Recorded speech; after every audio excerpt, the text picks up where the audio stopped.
Hey guys, welcome to Brake School. This video series is dedicated to teaching you everything you need to know about power brakes, what they are, what they can do for you and your boat control. And as we get a little further along in the series, I'm going to share some more advanced techniques under very specific situations where you can really level up your boat control game with the addition of power brakes on your boat. Power brakes are simply two trolling motors that are mounted to the back of your boat. They are pointed in reverse.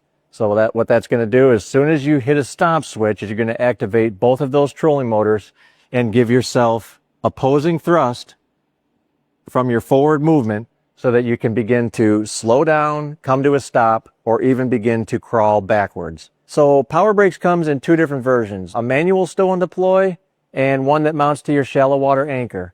The manual stow and deploy is called the Game Changer, and the one that mounts to your shallow water anchor like a power pole or a Raptor, those ones are called the power brake sidekicks. They're both awesome. They both do the exact same thing. You get a little more convenience out of the sidekick by just pushing a button and automatically stowing and deploying your brakes. We'll get into more details about each specific version in a future video, but now you're asking yourself, are power brakes for me? So let me give you two different scenarios on the water, and if you can relate to either or both, then yes, power brakes are for you. So let's get started there. You're cruising along, and let's say this red triangle is your sonar beam here. So you're cruising along, and all of a sudden you come across a target.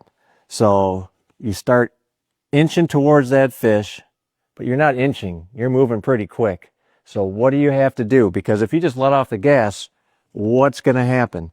You're going to bust right up on those fish if you don't correct your boat positioning at that time. And if you don't have brakes, what are you going to do? You're going to spin your bow mount about 180 degrees to slow yourself down. And what happens when you spin your bow mount 180 degrees to offer yourself the braking to back off those fish?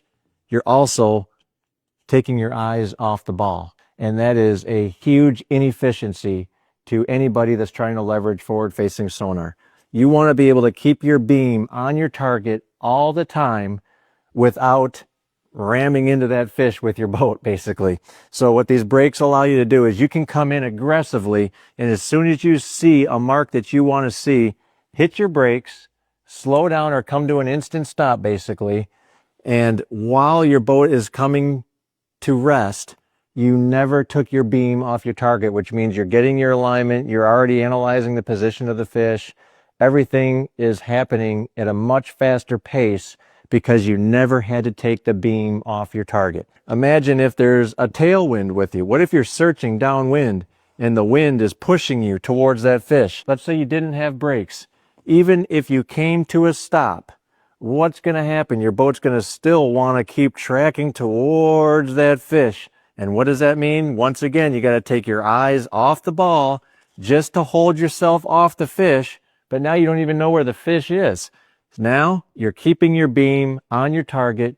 You can have the wind at your back if you want, and you're not stuck just hoping to leverage a headwind to keep your distance off of those fish. You can just basically push a button and maintain whatever distance you want off those fish at any given time. If any of this just kind of rang true with you with experiences that you've had on the water with forward-facing sonar, then absolutely power brakes are for you. But let's go over something that happens frequently on the water without forward-facing sonar. So if you have a wind-blown shoreline, which you can see by these arrows here, obviously you're going to want to cover this point here where you hope to contact some life, but you're probably going to work your way down this shoreline a little bit at a time. Now, if you have a trolling motor with spot lock, you could come into your area, just hit spot lock, turn around, and then just walk to the back of your boat or cast off the front or whatever, but you're pinned up at least, and you're able to make a cast to those fish.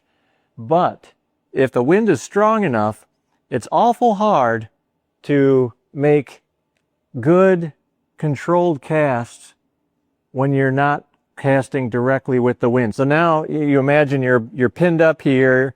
You can actually hit that point very precisely. But if you start to stray your casts and fight the wind for your next cast, you have minimal control over that cast.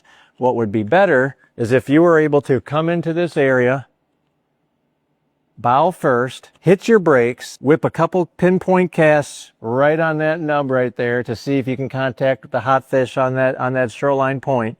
But if you wanted to work your way down here a little bit, you simply nudge over with your bow mount, get realigned, and hit your brakes to maintain distance off the point. And then after a couple, you fan cast here a little bit, and as soon as your casts aren't making sense with the wind anymore, move back, shuffle, reposition, brake, and be able to make fan casts to these areas. So every cast is a nice controlled cast. You're still moving around, and if you really find one key area to set up on, then of course you can pin up precisely where you need to with your spot lock and fish. But there are so many times where you just need to, hit a brush pile at a certain way, or hit a shoreline point at a certain way, or hit the windward face of a piece of structure a certain way. And you can absolutely do that with brakes and never have to leave the front deck of your boat and not have to hold yourself hostage to just spot locking and just, slowly jogging around at that point. Brakes are an extremely efficient way to cover those situations really effectively. So we're going to leave it at that for this video. If you can relate to either one of those, then the answer is yes, power brakes are for you.